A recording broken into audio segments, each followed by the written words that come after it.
Praise Lord. प्रभु यीशु मसीह के नाम में मैं पास्टर हनोक पटेल आप सभी का स्वागत करता हूं इस बेहतर पेज पर। और ब्रदर का मैं धन्यवाद देता हूं कि उनके माध्यम से मुझे ये अवसर प्राप्त हुआ कि मैं इस पेज पर आकर के प्रभु के वचन को सुनाऊं, उसके कलाम को आपके बीच में बांटूं। मैं उम्मीद करता हूं कि आप सभी को मेरा आवाज़ आ रहा है, और यदि आप मुझे सुन पा रहे हैं सो if my voice is clear to you, you can just give a thumb or comment below that मेरा आवाज़ बराबर आ रहा है। और इससे पहले कि मैं परमेश्वर के कलाम को आपके बीच में बांटूं, मैं प्रार्थना करना चाहूँगा और खुदावन को धन्यवाद देना चाहूँगा आज के सुंदर दिन के लिए कि परमेश्वर ने हम में से हर एक को जीवितों की भूमि पर रखा, क्योंकि हम में से कई ऐसे प्रियजन हैं जो आज की ये शाम, यदि आप भारत से हैं तो हम शाम का विषय बोलेंगे, या आप यूके से हैं तो उस पश्चिमी देशों में इस समय दिन का समय है। सो कितने लोग प्रियजन आज की सुबह नहीं देख पाए या आज की शाम नहीं देख पाए। हम प्रभु का धन्यवाद करेंगे कि परमेश्वर ने आपको और मुझको जीवितों की भूमि पर रखा है। सो आइए प्रियो, अपनी आंखों को बंद करें जहाँ कहीं, wherever you may be, just close your eyes in the presence of the Lord and let us pray. And before we could pray, I will encourage you, all those people, those who are watching me, can share this page. Click on the share button and share this video with others, that others may could receive their blessings. अन्य भी इस live session के द्वारा आशीर्वाद पाए, इसलिए आप इस वीडियो को शेयर करें तो बेहतर होगा। आइए अपनी आंखों को बंद करें और हम परमेश्वर से प्रार्थना करेंगे आज की संध्या। अनुग्रहकारी पिता, हम धन्यवाद देते हैं सुंदर शाम के लिए प्रभु कि तूने अपनी योजना में ये शाम हमारे लिए तैयार की प्रभु, कि हम तेरे वचन में से सीखे समझे पढ़े और वचन के द्वारा हमारे जीवन बेहतर हो, आशीर्वादित हो प्रभु। हम और उन्नति प्राप्त करें, अन्यों के लिए, बाकी जीवनों के लिए हम आशीर्वाद का कारण बने, that we could become the source of blessing for the other lives, O Lord. We are so thankful कि तूने हमें ये अवसर प्रदान किया कि कलीसिया बेहतर से बेहतर की और तेरे आत्मा के स्पर्श और तेरे वचन के द्वारा होती चली जाए। हम प्रार्थना करते परमेश्वर, जितने भी लोग हमें इस समय सुन रहे हैं या आने वाले समय में इस टेलीकास्ट को सुनेंगे, हम प्रार्थना करते आपका आत्मा उनके जीवनों को स्पर्श करे और उन्हें और बेहतर बनाए। धन्यवाद के साथ यीशु के नाम से हम प्रार्थना करते हैं, आमीन। Again sharing the greetings from Nagpur, India. मैं पास्टर हनोक पटेल आप सभी का स्वागत करता हूं इस पेज पर। और ज़्यादा समय ज़ाया ना करते हुए आइए हम सीधे परमेश्वर के कलाम में जाए। और यदि आप मुझे देख रहे हैं, यदि आप कमेंट करना चाहते हैं, सो जो भी रेफरेंस मैं बाइबल से कहूँ आप उसे इंग्लिश, हिंदी या जिस भाषा में आपको बेहतर लगे, आप उस भाषा में इस वचन को कमेंट में शेयर कर सकते हैं। सो आज की संध्या में जो बात आपसे करने जा रहा हूं मेरे प्रियो, वो यह है कि परमेश्वर हमारी परिस्थितियों में हमारे साथ है। The Lord is with us in our circumstances. परमेश्वर आपको और मुझको अकेला छोड़ने वाला परमेश्वर नहीं है। परमेश्वर आपको और मुझको भयानक परिस्थितियों से बाहर निकालने वाला परमेश्वर है। I may not know your problems, मैं आपकी समस्याओं को ना जानता हूँ, ना मैं शायद आपको जानता होगा, लेकिन मैं आपसे कहना चाहता हूँ कि आपका और मेरा प्रभु हमें उस समय से जानता है जब हम अपनी माँ के गर्भ में थे भी नहीं। यदि हम यिर्मयाह भविष्यद्वक्ता की किताब को पढ़े तो हमें पता चलेगा कि यिर्मयाह ये कहता है कि माता के गर्भ में रचे जाने से पहले, जी हाँ मेरे प्रियो, परमेश्वर और आपसे और मुझसे उस समय से मुलाकात करता है, या आपका परिचय उसके पास तब से है जब आप आपकी माता के गर्भ में भी नहीं थे।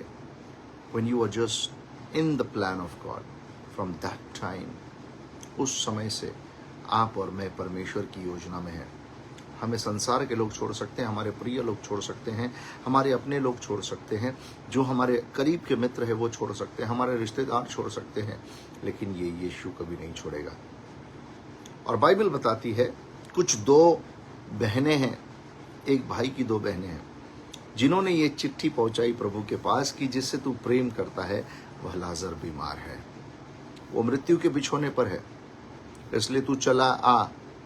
ना बाइबल सेज कि जब यीशु को ये चिट्ठी मिली तब यीशु जहां वो था वहां 2 दिन और ठहर गया। उसकी मीटिंग्स हो रही है लोग वचन सुनने के लिए आ रहे, लोग चंगाई पा रहे। यहाँ पर उसका एक अपना प्रिय मित्र है जो बीमार है और मृत्यु के कगार पर है। तब बाइबल बताती है तब यीशु और ठहर गया। ध्यान से सुनिएगा, कई बार हमारी याचिकाओं पर, हमारी प्रार्थनाओं पर, हमारी विनतियों पर सडनली कुछ रिएक्ट नहीं होगा, but that doesn't mean your God is deaf. इसका मतलब ये नहीं कि परमेश्वर बहिरा हो गया है, इसका मतलब ये नहीं परमेश्वर अंधा हो गया है या गूंगा हो गया है, इसका मतलब ये नहीं कि परमेश्वर देरी करता है। No no no, Bible says वो तो अतिशीघ्र से मिलने वाला परमेश्वर है। But your circumstances, your problems is a reason of blessing for somebody else. आपकी समस्याएं, आपकी परेशानियां, आपकी चुनौतियां, जो आपके चैलेंजेस है, वो अन्य जीवनों के लिए आश्चर्य कर्म का कारण बनते हैं मेरे प्रियो। इसलिए एक मसीह जीवन में होते हुए, एक मसीह होते हुए, being a believer, you know, if you, I always speak this to my church, मैं अपनी कलीसिया से हमेशा ये कहता हूं कि यदि हम समस्याओं में नहीं हैं, यदि हम पर कोई प्रॉब्लम नहीं है, तो समझना सबसे बड़ा प्रॉब्लम है। क्योंकि जो प्रॉब्लम में होते हैं वो प्लान ऑफ गॉड में होते हैं, वो परमेश्वर की योजना के लोग हैं। कुछ लोग होते हैं जो योजना के बाहर के लोग होते हैं, जिनको परमेश्वर की योजना से कोई लेना देना नहीं है। वो बिल्कुल साधारण विश्वासी है, वो परमेश्वर के पास केवल आशीषों के लिए जुड़े हुए हैं, जिनके लिए मैं कहना चाहता हूँ शुक्र बाप तेरा पेट भरे मेरा। But there are certain people, कुछ होते जिनकी योजना की देरी होती है, वो परमेश्वर की योजना में आने वाले हैं। And there are certain people those who are in the plan of God, जो परमेश्वर की योजना में वर्तमान स्थिति में है। जी हाँ मेरे प्रियो, बाइबल बताती कि परमेश्वर लाजरस के घर में आना जाना किया करता था, अपने चेलों के साथ वहां जाता था, है ना। For some time he was there to have food.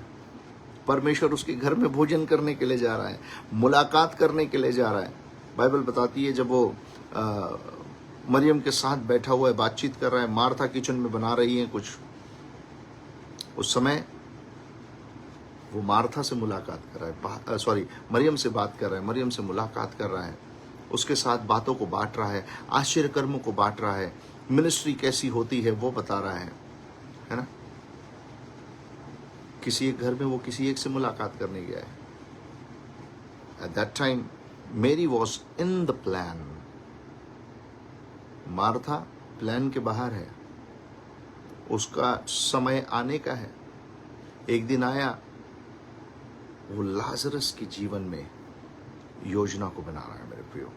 और बाइबल बताती है जब उसे ये खबर पता चली कि लाजर, जिससे वो अति प्रेम करता है, वो बीमार है,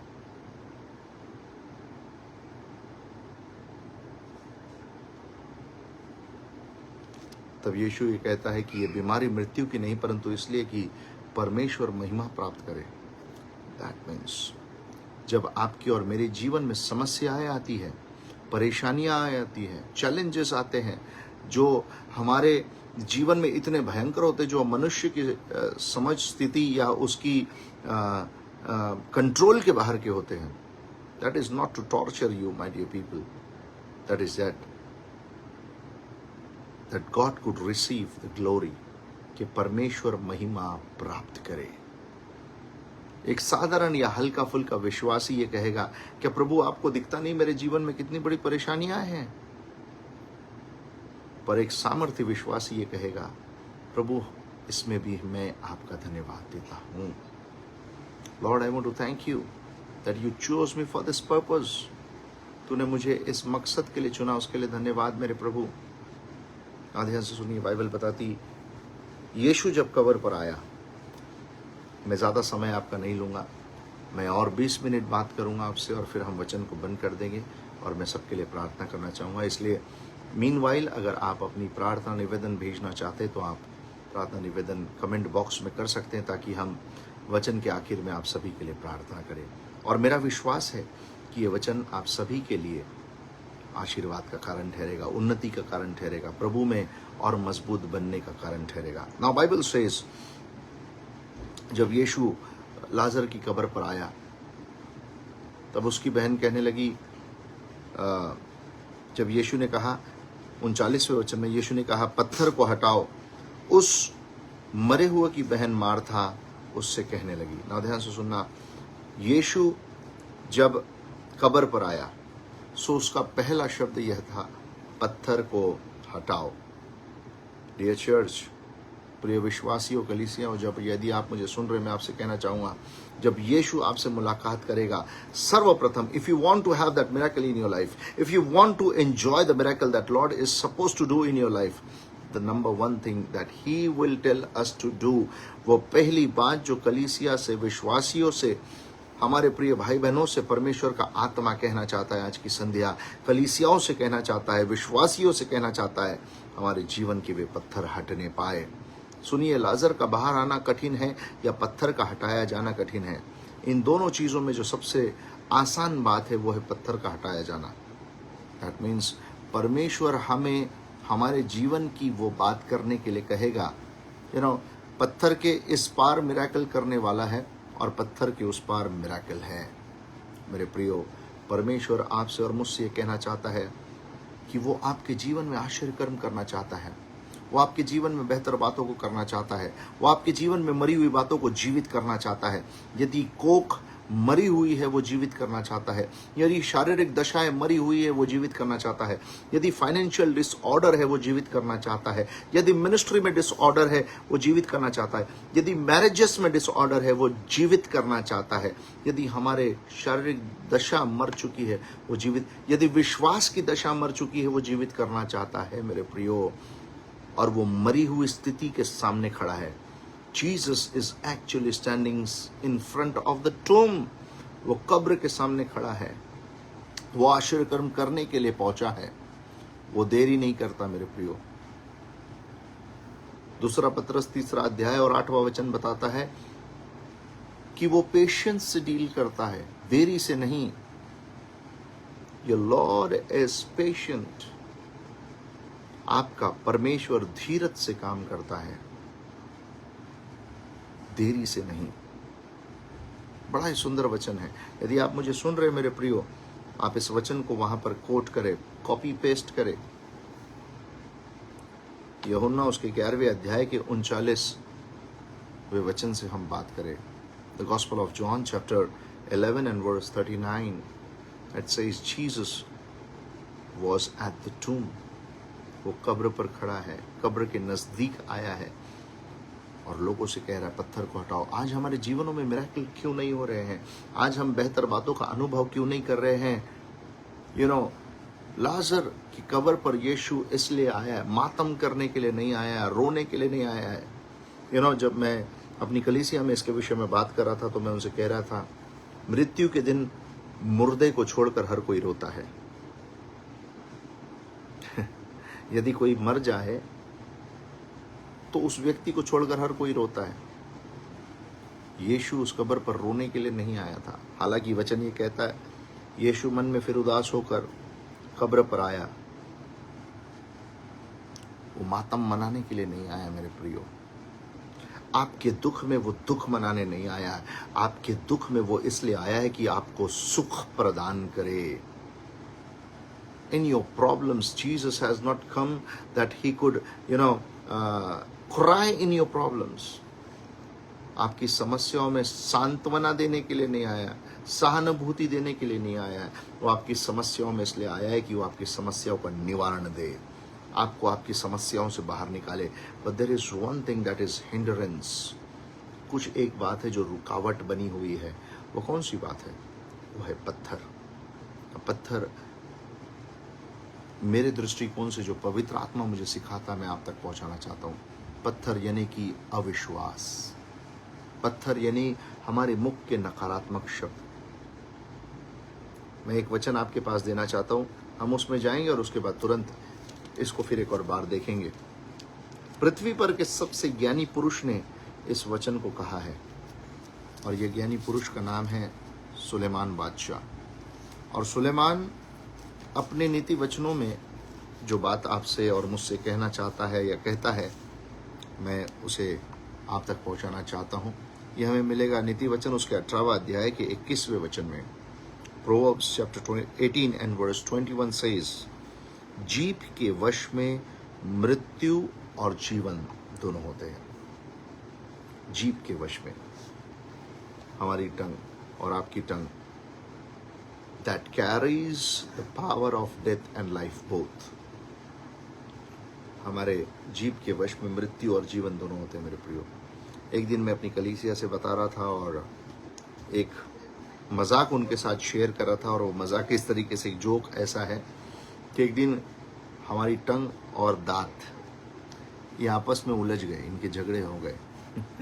सो ये 32 दांत मिलकर टंग से कहने लगे कि माई हम 32 तू अकेली क्या कर लेगी।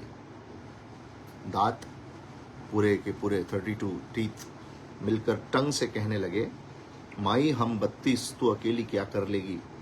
तब टंग ने दांतों से कहा, मैं अकेली यदि किसी और के सामने बहक जाऊं तो तुम 32 मिलकर क्या करोगे। मैं अकेली अगर किसी पहलवान के आगे बहक जाऊं तो तुम 32 मिलकर क्या कर लोगे। जीभ के वश में मृत्यु और जीवन दोनों है मेरे प्रियो, और जो उसको उपयोग में लाना जानता है उसका फल भोगेगा। कई बार हमारी अपनी जुबान हमारे लिए पत्थर बन जाती है, वो पत्थर जो लाजर की कब्र के बाहर है। और क्योंकि वो पत्थर सामने है, लाजर यदि जीवित भी हो जाए ना मेरे प्रियो, तो वो बाहर नहीं आ पाएगा। दैट मीन्स कई बार हमारा मिरेकल दीवार के उस पार है, हमारा मिरेकल स्पिरिचुअल रैलम में उस पार है। यदि हमारे मिरेकल को हमको एंजॉय करना है, यदि हमारे मिरेकल का बेनिफिट हमें पाना है, यदि हमारे मिरेकल को हमको जीना है, तो हमारा मिरेकल स्पिरिचुअल रैलम से फिजिकल रैलम में आना आवश्यक है। आत्मिक संसार से शारीरिक संसार में उसका आना आवश्यक है, लेकिन वो आत्मिक संसार से शारीरिक संसार में तब तक नहीं आएगा जब तक बीच का पत्थर नहीं हटेगा। And church, many of the believers, कई सारे विश्वासी इस आत्मिक आशीषों का मजा शारीरिक रीति से नहीं उठा पाते हैं, क्योंकि वो बीच का पत्थर नहीं हटा पाते। अंडरस्टैंड? परमेश्वर यदि हमसे कहता, यदि लोगों से कहता कि तुम लाजर को जीवित करो, मैं पत्थर हटाता हूं, तो हमारे लिए कितना कठिन हो जाता। मैं फिर कहना चाहता हूं, यदि यीशु ये कहता लोगों से, मरियम या मार्था से, लाजर को तुम जीवित कर दो, पत्थर मैं हटा देता हूं। मेरे पास तो 12 चेले, अगर मैं कहूंगा तो 12 के 12 ताकत लगाकर पत्थर हटा देंगे। But no, he took the difficult task, जो सबसे असंभव सा कोई एक टास्क था, वो उसने ले लिया और बड़ा आसान काम हमें दिया है, बड़ा आसान। और मैं कहना चाहता हूँ, जो लोग वहाँ खड़े थे ना, वो अन्य जाति नहीं थे, ये यहूदी लोग थे। मैं जब इस चित्र को देखता हूँ या समझने की कोशिश करता हूँ, वे विश्वासी लोग थे, प्रभु को जानने वाले लोग थे। और ये प्रभु के जानने वाले लोग कई बार अपने जीवन का पत्थर नहीं हटा पाते हैं। And we need to recognise this church. हमें अपने पत्थर खुद समझने होंगे। मेरे जीवन का पत्थर कौन सा है, वो कौन सी बात है जिसके कारण I am unable to see my miracle, I am unable to enjoy my miracle. और आपको मालूम, हमारे जीवन का वो पत्थर अलाउ नहीं कर पाता है यीशु को कि वो आश्चर्य कर्म कर पाए। Isn't that amazing? कितना आश्चर्यजनक है ये कि हमारे जीवनों का हटीलापन, परमेश्वर ने इजराइलियों से कहा था, तुम बड़ी हटीली जाति हो। आश्चर्य कर्म करना चाहता था प्रभु, और कई बार आश्चर्य कर्म किए भी, परंतु उनके हटीलेपन के स्वभाव से विनाश होने पर आ गए थे। वो पत्थर हटीलापन है मेरे प्रियो, वो पत्थर विरोध को दर्शाता है, पत्थर विरोध को दर्शाता है। पत्थर क्रोध को दर्शाता है। पथराव किया करते थे लोग, यीशु पर पथराव किया, पौलुस पर पथराव किया, स्टीफनस पर पथराव किया, स्टोनिंग। और यहां तो इतना बड़ा पत्थर है जिसने एक कब्र के मुंह को बंद कर रखा है। Once gone, that means gone। पत्थर कठोरपन को दिखाता है। क्या हम अपने जीवन में किसी पत्थर को पाल रहे हैं? Are we nourishing a stone? क्या हम पत्थर का पालन पोषण कर रहे हैं मेरे प्रियो? हमें जानना होगा, हमें समझना होगा। Then only we will be able to enjoy our miracle। बड़ा साधारण, बड़ा स्पष्ट ये समाचार मैं आप तक पहुंचा रहा हूं। क्या हम अपने जीवनों के पत्थरों को जानते हैं? Do we know the stones that we are carrying in our hearts this evening? उसने कहा पत्थर को हटाओ। उस मरे हुए की बहन मुझे बड़ा भयंकर लगता है ये सुनकर। उस मरे हुए की बहन मार्था, ये वही मार्था है जो यीशु के लिए खाना पका रही थी, जिससे यीशु ने कहा था मार्था मार्था तू बहुत सी बातों की चिंता करती है। दिस डियर सिस्टर मार्था, हो सकता है चिट्ठी पहुंचाने वाली यही होगी जिसने लिखी होगी तेरा प्रिय मित्र जिसे तू अति प्रेम करता है बीमार है। यही मार्था। जब यीशु, नाउ अंडरस्टैंड वन थिंग, ये मिरेकल करने वाला यीशु मार्था के साथ लाजर की कब्र पर खड़ा है। इसलिए मैंने कहा ना, जीव के वश में मृत्यु और जीवन दोनों होते हैं। ध्यान से सुनिए, अगर हमारे पास यीशु भी है परंतु विश्वास नहीं है, understand what I'm saying, even if we have Jesus, even if we know Jesus, even if we have feed Jesus। इसने यीशु के लिए रोटियां पकाई थी, यीशु इसके घर में आया करता था भोजन करने के लिए, ये यीशु के लिए, उसके चेलों के लिए भोजन तैयार किया करती थी। इसी से यीशु ने कहा था तू बहुत से बातों की चिंता करती है। यदि यीशु से हमारा व्यक्तिगत संबंध भी क्यों ना हो, परंतु विश्वास ना हो उस यीशु पर जिसके लिए हमने खाना बनाया है, उस यीशु को जिसको हमने सेवा दी है। इसलिए वो क्रॉस जो घर में टंगा हुआ है वो हमको नहीं बचाएगा। जो मैं बोल रहा हूं मुझे बोलने दीजिए। वो क्रॉस जो घर में टंगा हुआ है, वो चित्र जिसको हम यीशु समझते हैं, यदि दीवारों पर टंगा है वो हमको नहीं बचाएगा, परंतु उस यीशु पर किया जाने वाला ईमान अर्थात विश्वास, फेथ, बिलीव, तब यीशु हमको बचाएगा, तब हम बच पाएंगे। वरना अन्य जाति भी यीशु को जानते हैं परंतु विश्वास नहीं करते। इजराइलियों के बीच में वह ज्योति अंधकार में चमकी तो थी, बाइबल कहता है, परंतु स्वीकारी ना गई, विश्वास ना किया गया उस पर। यीशु कहता है ऐसा विश्वास मैंने सारे यहूदा में, सारे इजराइल में नहीं देखा।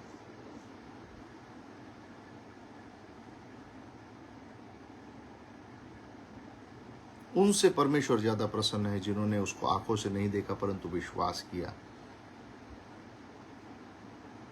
चर्च, उस मरे हुए की बहन, मैं जब अपनी कलीसिया में पढ़ा रहा था, मैं कह रहा था लिखने वाला यूहन्ना भी इस बात को नहीं छुपा पाया। मरे हुए की बहन। Why some things are dying in our life? क्योंकि हम विश्वास की कमी घटी में जी रहे हैं, विश्वास की डिफिशियंसी में जी रहे हैं। किसी एक क्षेत्र में हमें विश्वास नहीं है। I must tell you this, मेरे लिए डॉक्टर ने कह दिया था कि मैं 48 घंटे ही जीवित रह पाऊंगा और उसके बाद मैं मर जाऊंगा। And that was in the year 2019 में डॉक्टर ने मेरे लिए कह दिया था। मेरे लंग्स में पस हो गया था, मेरे बॉडी के कई सारे ऑर्गन्स धीरे धीरे फेल हो रहे थे। लेकिन जब हमने परमेश्वर के ऊपर संपूर्ण विश्वास किया मेरे प्रियो, एक रात में परमेश्वर ने सारे इतिहास को बदल दिया। एक रात में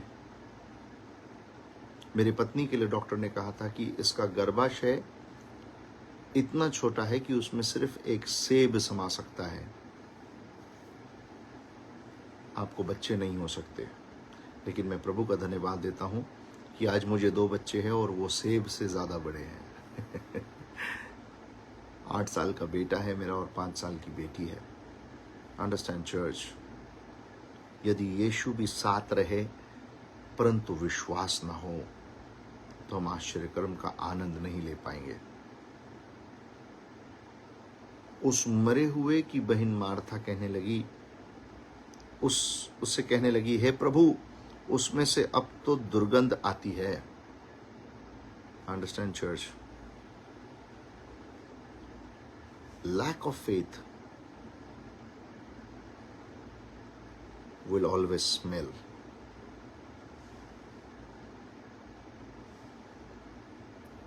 विश्वास की कमतरती हमेशा बदबू का अनुभव देगी।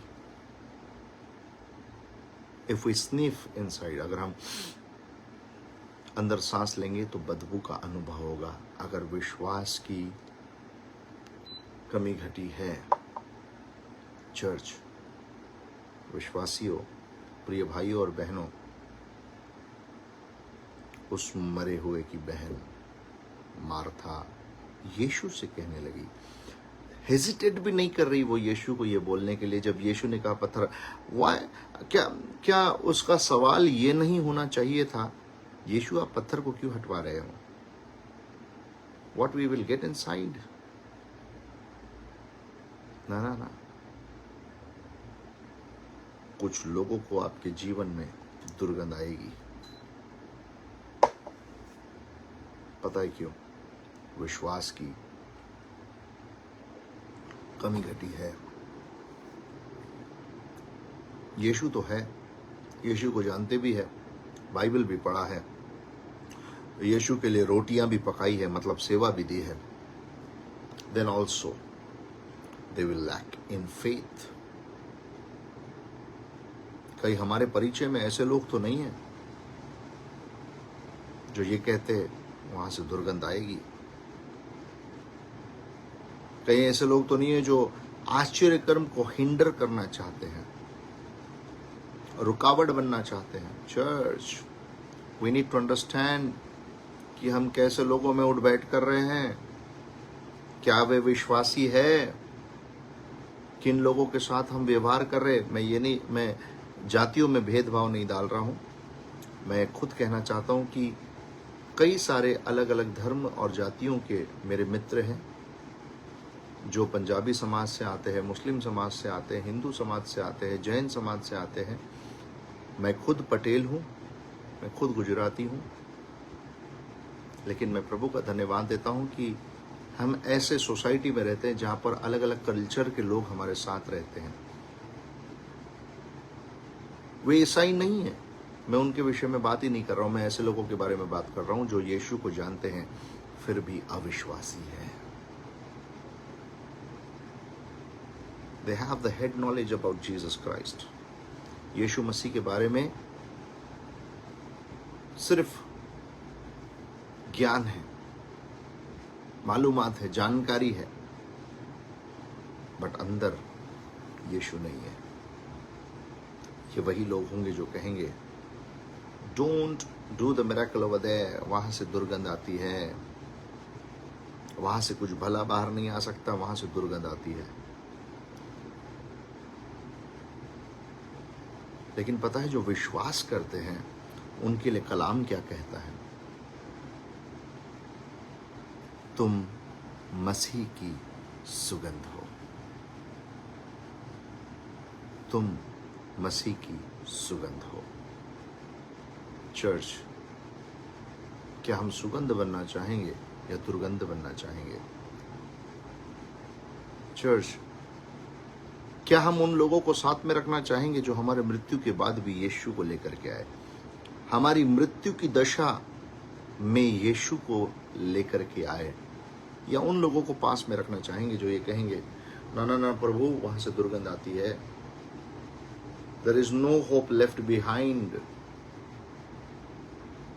इसलिए ध्यान से सुनिए, आप ध्यान से चूज कीजिए, सिलेक्ट कीजिए। यदि कुंवारे मेरे इस संदेश को सुन रहे हैं तो वो ये आज आपके पास समय है, चूज कीजिए आपका लाइफ पार्टनर कैसा होगा।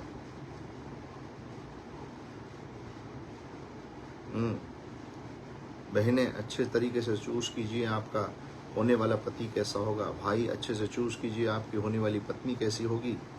भले कम खूबसूरत हो, भले कम पैसे वाली हो, लेकिन विश्वास में अमीर पाए जाए, अमीर पाए जाए विश्वास में। यदि पति विश्वास में कम हो तो पत्नी का विश्वास उसे विश्वासी बना सकता है। यदि पति विश्वासी हो, पत्नी विश्वासी ना हो, तो पति का विश्वास पत्नी को विश्वासी बना सकता है। मेरे प्रियो, अच्छे से चूज कीजिए।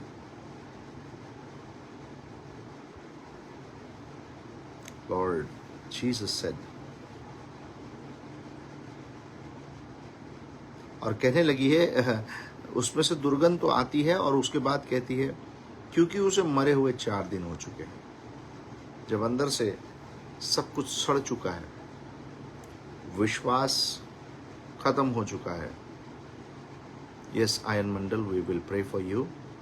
आपकी जो भी समस्या है हम उनके लिए प्रार्थना जरूर करेंगे संदेश के बाद।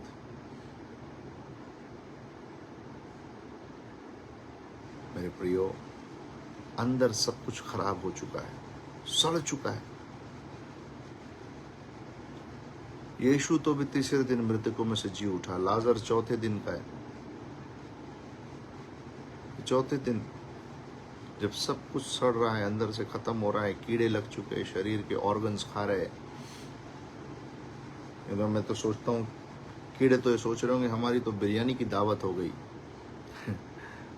कान में से कीड़े आना जाना कर रहे, नाक से आना जाना कर रहे, पता नहीं अंदर का क्या क्या खा चुके होंगे, क्या क्या डिकम्पोज हो चुका होगा। But then Bible says Jesus stood on the टूम।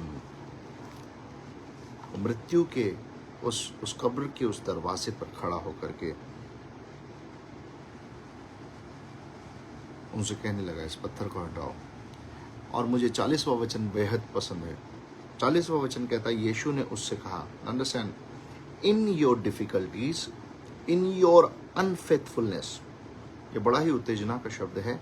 आपकी परेशानियों और आपके अविश्वास की स्थिति में भी, फिर से कहना चाहता हूं, आपकी परिस्थितियों और आपके अविश्वास, अब क्या रहा विश्वास करने जैसा? लाजर तो मर चुका है।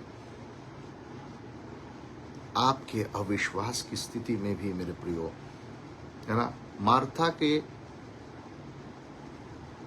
डिसअपॉइंटमेंट, डिस्करेजमेंट, डिफिकल्टीज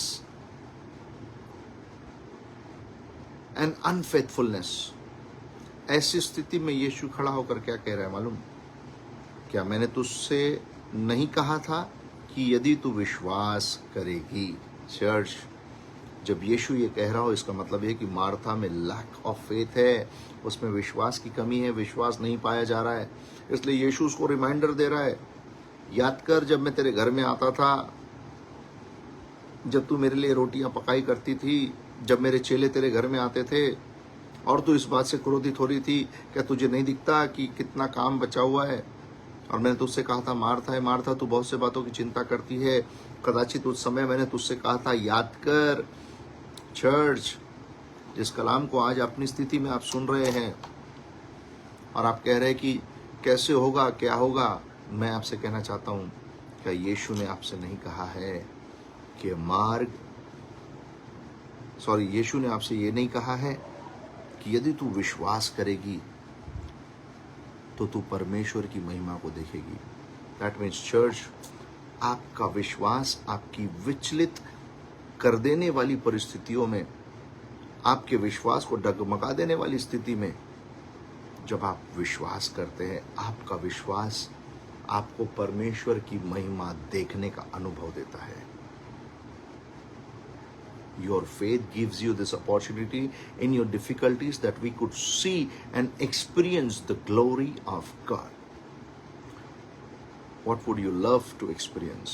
किस बात का अनुभव करना आप पसंद करेंगे? उस हार का, मृत्यु का, पत्थरों का, सड़ी हुई लाश की दशा, या फिर परमेश्वर की महिमा?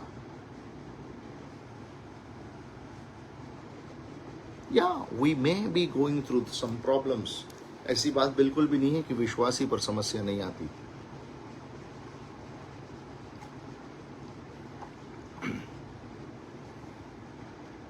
भजन संहिता 107 कहता है कि वो उन लोगों को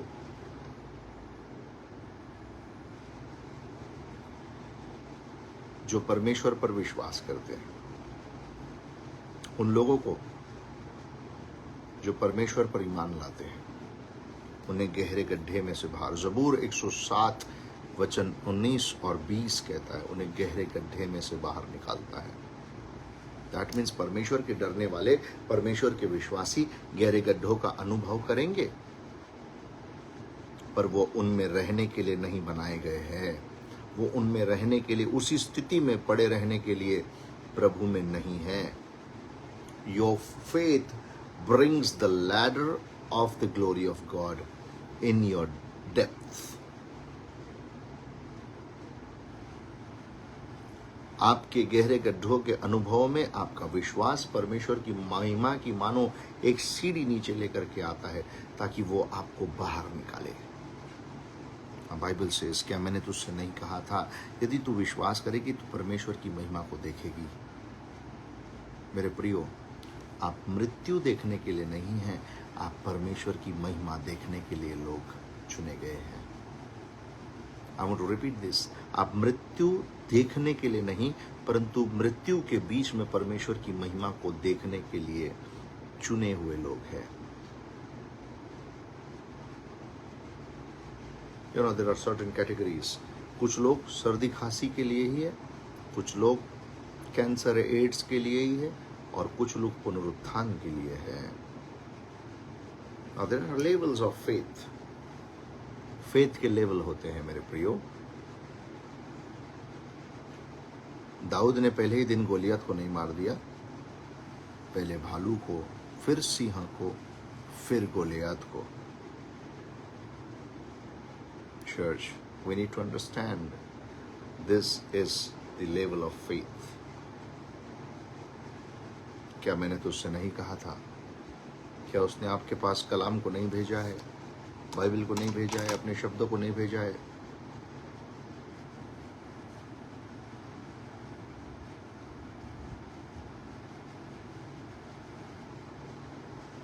कोई मुझसे प्रश्न पूछ रहा है, क्या प्रभु खोई हुई भेड़ को छोड़ देता है? बाइबल कहता है प्रियजन, वो 99 को सुरक्षित जगह पर रखता है, लेकिन उस एक खोई हुई के लिए तब तक खोजता है जब तक वो मिल ना जाए। और हम उसी को खोजते हैं जिससे हम प्रेम करते हैं। और यीशु आया ही खोई हुई भेड़ को खोजने के लिए है, बचाने के लिए है। जो खुद प्रेम हो वो नफरत कैसे कर सकता है? चर्च, क्या हम जिंदगी भर खोए हुए रहना चाहते हैं? क्या हम जिंदगी भर उस भेड़ की तरह होना चाहते हैं जो बच तो जाती है लेकिन कुछ दिन के बाद फिर खो जाती है? क्या हम पाप पर पाप करते रहे क्योंकि अनुग्रह पर अनुग्रह होता रहता है? Let's come back to the world. Yeshu ने आंखें उठाकर कहा, हे पिता, मैं तेरा धन्यवाद करता हूं कि तूने मेरी सुन ली है। ना यीशु मसीह ने बहुत बड़ी बड़ी लंबी लंबी प्रार्थनाएं नहीं की जैसे कि कई सारे लोग करते हैं। मैं उस विरोध में नहीं हूं, लेकिन मैं यीशु के बारे में बता रहा हूं। यीशु लंबी लंबी प्रार्थनाएं नहीं कर रहा है। That's a simple but very powerful prayer simultaneously. At the same time, when it is very simple, it is also a very powerful prayer. क्या कह रहा है यीशु उस परिस्थिति में खड़े होकर के? और कहता है, मैं जानता हूं कि तू सदा मेरी सुनता है। है ना? 41वां वचन कहता है, तब उन्होंने उस पत्थर को हटाया।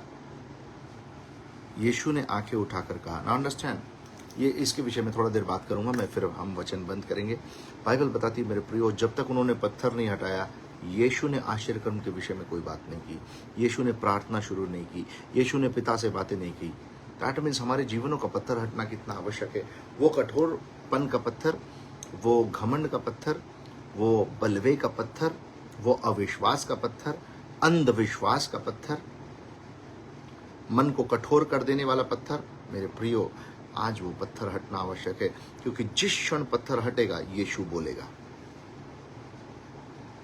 And if you want to hear the voice of God, if you want Jesus to get involved for your miracle on behalf of heaven, स्वर्ग की ओर से यदि आप चाहते हैं परमेश्वर आपके आश्चर्यकर्म में, यीशु मसीह आपके आश्चर्यकर्म में शामिल हो जाए, आज पत्थर को हटाना पड़ेगा, क्योंकि जिस समय पत्थर हटेगा यीशु मुंह खोलेगा। And understand, Jesus do not open his mouth for simple things. Yeshu साधारण बातों के लिए, हल्की फुल्की बातों के लिए, गैर जिम्मेदाराना बातों के लिए, झगड़े लगाने के लिए, बलवे पैदा करने के लिए मुंह नहीं खोलता, लेकिन चीजों को सुलझाने के लिए यीशु मुंह खोलता है।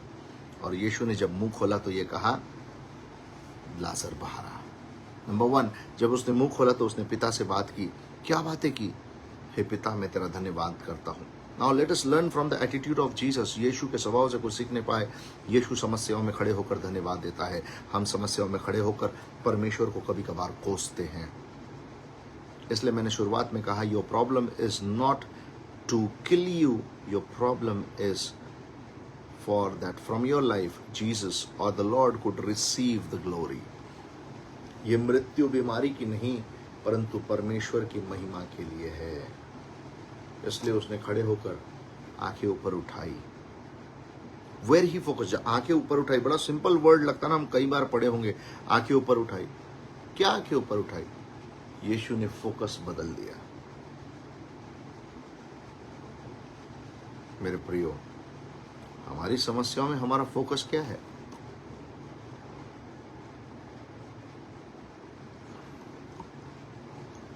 कहां देख रहे हैं? यीशु ने आंखें ऊपर उठाई,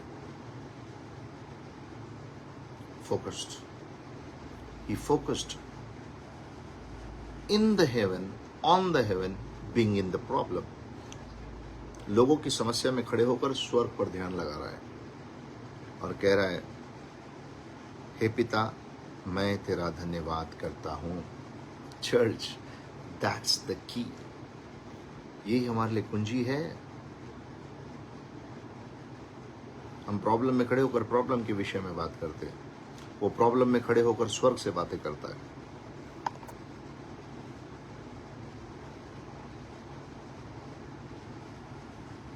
प्रॉब्लम में खड़े होकर स्वर्ग से बातें करता है, धन्यवाद देता है। You know, a different mentality, एक अलग विचारधारा है। प्रॉब्लम में खड़े होकर लोग अक्सर रोते हैं, प्रॉब्लम में खड़े होकर लोग अक्सर बड़बड़ करते हैं, चिड़चिड़ करते हैं, बातें करते हैं, फलाना बातें करते हैं, अविश्वास की बातें करते हैं। कलाम कहता है निर्गमन में, मूसा ने लोगों से कहा, शांत रहो और परमेश्वर के उद्धार को देखो। यहाँ पर यीशु प्रॉब्लम में खड़े होकर धन्यवाद दे रहा है। एक अलग विचारधारा के लोग हैं ये आत्मा के चलाए चले जाने वाले लोग हैं। मनुष्य की स्वभाव पर नहीं चलते, आत्मा के चलाए चलते हैं। बाइबल सेज, उसने कहा, हे पिता, मैं तेरा धन्यवाद करता हूँ कि तूने मेरी सुन ली है। That the assurance in prayer, Lord, I believe that you had heard me. और प्रभु जब सुनता है तो चुप नहीं रहता, उत्तर देता है। तू मुझे पुकार और मैं तेरी सुनकर तुझे उत्तर दूंगा और तुझे बड़ी बड़ी और कठिन बातें बताऊंगा जो तू नहीं जानता। यिर्मयाह 33:3 कहता है।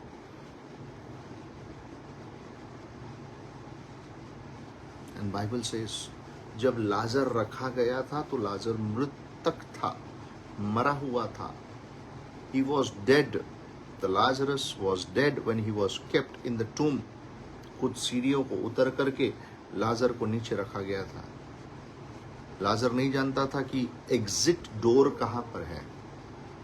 But now understand, church, अपना वचन बंद कर रहा हूं। जब पुकारने वाला पुकारेगा तो आप रास्ता नहीं भटकेंगे। चाहे आप नहीं जानते होंगे कि रिटर्न कहाँ से जाना है, घर वापस कहाँ से जाना है आप नहीं जानते होंगे, घर वापसी कैसी करनी है आप नहीं जानते होंगे मेरे प्रियो, लेकिन जब वो पुकारेगा तो आप एक कदम भी नहीं चुकेंगे। आपको मालूम, उस जमाने में जब लोगों को कब्र में रखा जाता था तो उनके हाथ और पैर बांधे जाते थे, इसलिए जब बाहर आया तो यीशु ने कहा, फ्री हिम, वो कपड़ों से जो बंधा हुआ है उसे खोल दो, उसे जाने दो। वो नहीं जानता था कहाँ रखा गया है उसको, क्योंकि वो तो मुर्दा था। लेकिन जब यीशु ने पुकारा, ध्यान से सुनिए, जब यीशु ने पुकारा, वो अंदर जो कीड़ों ने खा चुका था, वो अंदर जो अविश्वास ने उसको खा चुका था, खत्म हो चुका था, सड़ चुका था। Everything in that just one voice, everything got renewed. सुधे वो चंगा नहीं हुआ, वो नया हो गया मेरे प्रियो।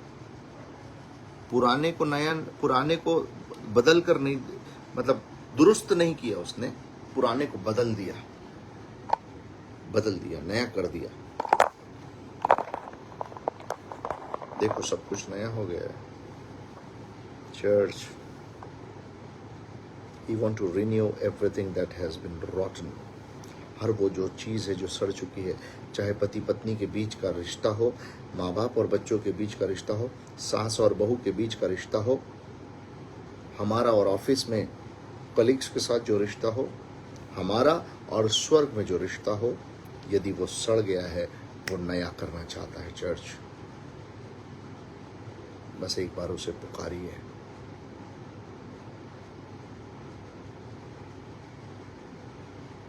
And Lazarus was new, and he lived for many years. He lived for many years. Church, मैं ये 3 बातों को कहूँगा और ख़त्म करूँगा। नंबर 1, क्या हम ऐसे लोगों को अपने जीवनों में रखते हैं जो हमारे मृत्यु के बाद भी यीशु को हमारे लिए बुलाते हैं? मैं शारीरिक मृत्यु नहीं, आत्मिक मृत्यु की बात कर रहा हूँ। यदि हम आत्मा की कमी घटी में हैं, विश्वास की कमी घटी में हैं, तो हमारे पास ऐसे लोग हैं क्या जो हमारी विनती को प्रभु तक पहुँचाए? Come back O Lord, for he has gone weak in his faith. Number 2,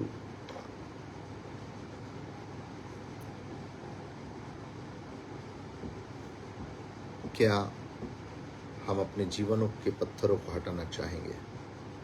क्योंकि वो जीवित करना चाहता है, लेकिन जब तक पत्थर नहीं हटेगा वो नहीं बोलेगा। Church, we need to know and remove those stones from our life. क्योंकि पत्थर पाले रखने से आश्चर्य कर्म नहीं होगा। And 3, very important, allow Jesus to deal with your problem. केवल यीशु को अनुमति दे कि वो आपकी समस्या के साथ व्यवहार करे।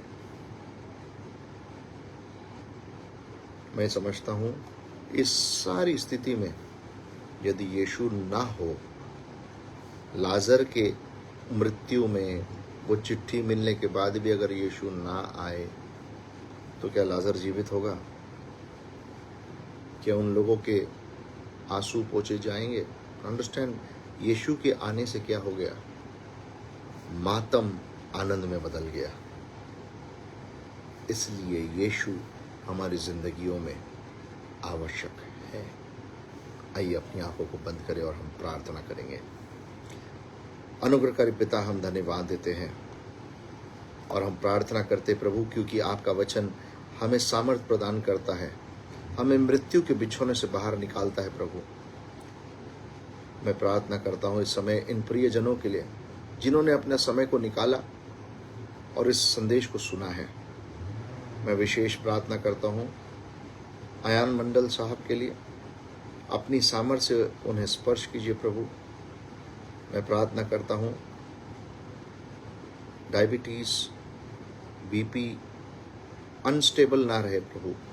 मैं प्रार्थना करता हूँ pancreas, liver, kidneys, internal organs उनके शरीर में यीशु के नाम से सही तरीके से काम करने पाए। मैं प्रार्थना करता हूँ जिनके जीवनों में जो समस्या है तू जानता है और वे जानते हैं प्रभु, उन्हें स्पर्श कर, उन्हें चंगा कर और उनकी कमजोरियों से, बीमारियों से, लानतियों से प्रभु उन्हें बाहर निकाल। मैं प्रार्थना करता हूँ यदि किसी का फाइनेंशियल कर्जा है, यीशु के नाम से वो चंगाई को पाए। यदि गर्भ की दशा कमजोर है, यीशु के नाम से आशीर्वादित हो, चंगी हो जाए। यदि मर्दों के शरीर की दशाएं कमजोर हो, यीशु के नाम से चंगी हो जाए। यदि परिवार में कोई बीमार हो, मृत्यु के बिछौने पर हो, मैं यीशु के नाम से कहता हूँ प्रभु वे चंगे हो जाए और अपने मृत्यु के बिछौने से उठकर प्रभु वे तेरी महिमा करने लगे। मैं प्रार्थना करता हूँ जिनके विवाहों में ऊंच नीच है, टेंशन है प्रभु, यदि गैर जिम्मेदारी है अपने विवाह को लेकर, यदि किसी और बुरी बातों में फंसे हुए, मैं प्रार्थना करता यीशु के नाम से उनका विवाह चंगा हो जाए।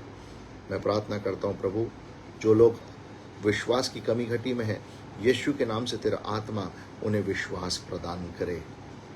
मैं प्रार्थना करता हूँ प्रभु सिर्फ लाइव देखने वाले लोग नहीं, परंतु यदि कोई बाद में इसे टेलीकास्ट में देख ले, मैं प्रार्थना करता हूँ तेरा वचन उन्हें सिर से पैर तक नया अनुभव तेरी सामर्थ का देने पाए। मैं धन्यवाद देता हूँ प्रभु और प्रार्थना करता हूँ इस पेज पर बोलने वाले हर एक विश्वासी जन, हर एक प्रचारक तेरी ही महिमा, तेरी ही सामर्थ में, तेरे ज्ञान में, तेरे प्रकाशन में लोगों तक संदेश पहुंचाने पाए प्रभु, ताकि लोग विश्वास की कमी घटी में नहीं परंतु भरपूरी में जीने पाए। धन्यवाद देते पिता कि तूने अपने वचन को अपने लोगों तक पहुंचाया, तूने चंगा किया, तू ही करने वाला है और तूने ही किया, उसके लिए मैं धन्यवाद देता हूँ। मैं धन्यवाद देता हूँ कि तूने प्रार्थना निवेदन को सुना और उसका उत्तर दिया, यीशु मसीह के नाम से, आमीन। Thank you so much, dear brother, for giving me this opportunity that I could come and preach on this page, Jehovah Ministries UK। और आने वाले समयों में प्रभु आप सभी को बहुत बहुत आशीषित करें। God bless you all. God be with you.